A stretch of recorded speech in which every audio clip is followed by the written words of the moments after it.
آگے ارشاد فرمایا وَلَا تُعْجِبْكَ أَمْوَالُهُمْ وَأَوْلَادُهُمْ، اور ان کے مال اور اولاد پر تعجب نہ کرنا، یعنی ان کے مال اور اولاد کو دیکھ کر متاثر نہ ہونا کہ انہیں کتنا مال ملا ہے، ان کی اولاد کیسی ہے، یہ سب دنیا کی قلیل چیزیں ہیں، جسے آخرت نہ ملی دنیا ملنے کا کیا فائدہ۔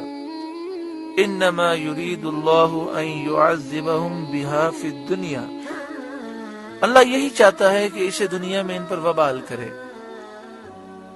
یعنی مراد یہ ہے کہ مسلمان مال کے لیے جو تکلیفیں برداشت کرتا ہے، اپنی اولاد کے لیے جو مشقتیں اٹھاتا ہے، یہ اس کے لیے وبال نہیں بلکہ نعمت ہے کہ ان تکلیفوں پر بھی اللہ تعالیٰ اجر و ثواب دیتا ہے۔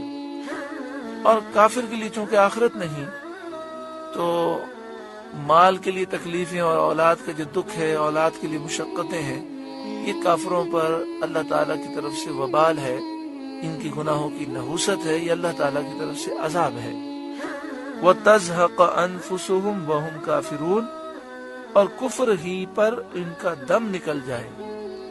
اللہ یہ چاہتا ہے کہ یہ مال اور اولاد میں ایسے مگن ہو جائیں کہ کفر پر ان کا خاتمہ ہو۔ دیکھیں، جو شخص بہت برا ہوتا ہے، آپ جب سمجھتے ہیں اس قابل ہی نہیں کہ اسے گھر بلایا جائے، تو آپ نہیں چاہتے وہ آپ کے گھر آئے۔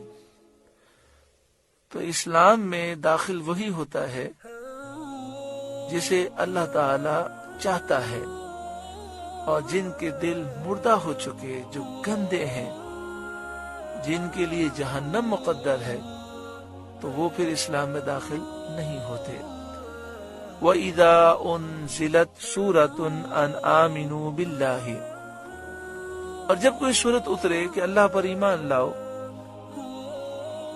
وَجَاهِدُوا مَعَ رَسُولِهِ، اور اس کے رسول کے ساتھ جہاد کرو، استأذنك اولو الطول منهم،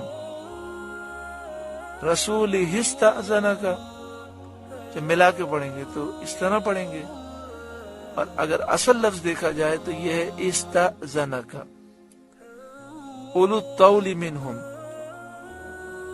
تو ان میں سے وہ لوگ جو طاقت رکھتے ہیں آپ سے رخصت مانگتے ہیں اور کہتے ہیں ہمیں اجازت دے دیں کہ ہم جہاد پر نہ جائیں، حالانکہ وہ طاقتور ہیں، مال بھی ہے، جسم بھی طاقتور ہے۔ وَقَالُوا ذَرْنَا نَكُمْ مَعَ الْقَاعِدِينَ، اور کہتے ہیں ہمیں چھوڑ دیجئے کہ بیٹھنے والوں کے ساتھ ہم بھی بیٹھ جائیں اور جہاد پر نہ جائیں۔ رَضُوا بِأَن يَكُونُوا مَعَ الْخَوَالِفِ، خوالف پیچھے رہنے والی عورتوں کو کہتے ہیں۔ رَضُوا بِأَن يَكُونُوا مَعَ الْخَوَالِفِ، انہیں پسند آیا کہ پیچھے رہنے والی عورتوں کے ساتھ ہو جائیں۔ یہ غیرت دلائی گئی کہ مردوں کا کام ہے آگے آئیں اور دشمن سے مقابلہ کریں، لیکن یہ پیچھے عورتوں کے ساتھ بیٹھنا پسند کرتے ہیں، جو عورتیں ہیں، بچے ہیں، بوڑھے ہیں، بیمار ہیں، اپاہج ہیں، معذور ہیں، جن پر جہاد فرض نہیں ہے، ان کے ساتھ یہ بیٹھنا چاہتے ہیں۔ انہیں تو مرد ہونے پر فخر ہے، تو مرد ہیں تو آگے آئیں۔ وَطُبِعَ عَلَى قُلُوبِهِمْ، اور ان کے دلوں پر مہر کر دی گئی، انہوں نے کفر کو اور نفاق کو اختیار کیا، ان کی وجہ سے ان کے دل مردہ ہو گئے۔ فَهُمْ لَا يَفْقَهُونَ، تو وہ کچھ نہیں سمجھتے، یعنی وہ یہ سمجھتے نہیں ہیں کہ جہاد میں کیا کامیابی ہے، کیا سعادت ہے، اور پیچھے رہنے میں کیسی ہلاکت ہے اور کیسی بدبختی اور شقاوت ہے۔ لیکن الرسول والذین آمنوا معه جاہدوا باموالہم وانفسہم، لیکن رسول اور جو ان کے ساتھ ایمان لائے انہوں نے اپنے مالوں اور جانوں سے جہاد کیا۔ منافقین کا تو یہ حال ہے، لیکن رسول اللہ صلی اللہ علیہ وآلہ وسلم اور ان کے ساتھ جو صحابہ ہیں انہوں نے اللہ کی راہ میں اپنا مال خرچ کیا، اپنی جانیں قربان کی۔ وَأُولَئِكَ لَهُمُ الْخَيْرَاتُ، اور انہی کے لیے بھلائیاں ہیں، دونوں جہاں کی بھلائیاں انہی کے لیے ہیں۔ وَأُولَئِكَ هُمُ الْمُفْلِحُونَ، اور یہی کامیاب ہونے والے ہیں، یہی مراد کو پہنچے۔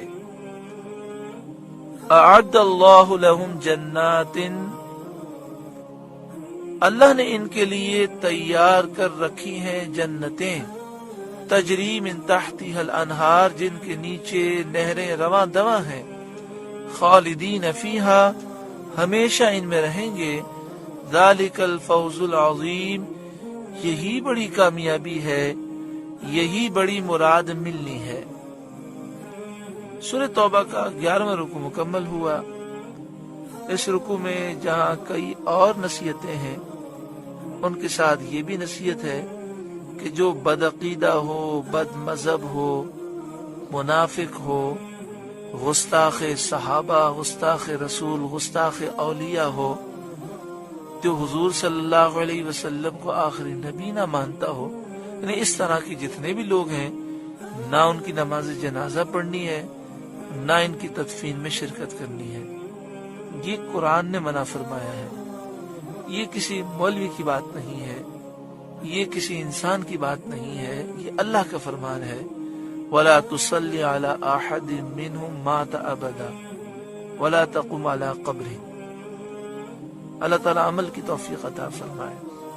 اور دوسری بات یہ کہ ہمیں چاہیے کہ ہم اپنے آپ کو جہاد کے لیے اور شہادت کے لیے تیار کریں۔ جذبہ جہاد اور شوق شہادت یہ ہر مومن میں پیدا کرنا ضروری ہے۔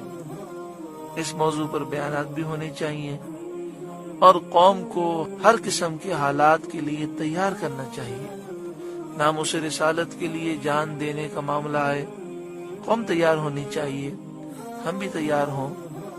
دیکھیں، موت اگر لکھی ہے تو وہ آئے گی، نہیں لکھی تو حضرت خالد بن ولید رضی اللہ تعالیٰ عنہ جنگوں میں گئے، بسا اوقات آپ کو اتنے زخم لگتے تھے کہ پورے جسم سے خون بہ رہا ہوتا، یہاں تک کہ آپ سر سے لے کر پاؤں تک خون میں نہائے ہوئے ہوتے۔ اگر میدان جنگ میں فتوح الشام میں لکھا ہے کہ کسی کو ڈھونڈنا ہوتا خالد بن ولید کون ہے، تو وہ دیکھتا کہ جو پورے لشکر میں سر سے لے کر پاؤں تک خون میں رنگا ہوا ہے وہ خالد بن ولید ہوتے تھے۔ آپ فرماتے ہیں اگر میدان جنگ میں جانے سے کسی کو موت آتی تو مجھے آتی، لیکن آپ کا انتقال بستر پر ہوا، کیونکہ آپ کو رسول اللہ صلی اللہ علیہ وآلہ وسلم نے فرمایا آپ اللہ کی تلوار ہیں، تو کوئی اس اللہ کی تلوار کو توڑ نہ سکا۔ اور اگر موت لکھی ہے تو انسان گھر بیٹھے مر جاتا ہے، چھوٹی چھوٹی بیماریاں بظاہر چھوٹی ہوتی ہیں، دنیا سے چلا جاتا ہے، تو جان بچا بچا کر کیا کریں گے؟ بس اللہ تبارک و تعالیٰ سے دعا کریں کہ اللہ تعالیٰ ہمیں حق کی راہ عطا فرمائے اور ہمیں اپنا سب کچھ حضور کی محبت میں قربان کرنے کا حقیقی جذبہ اللہ تعالیٰ عطا فرمائے، ہمارے دل سے ہر قسم کا میل دور ہو۔ آمین ثم آمین۔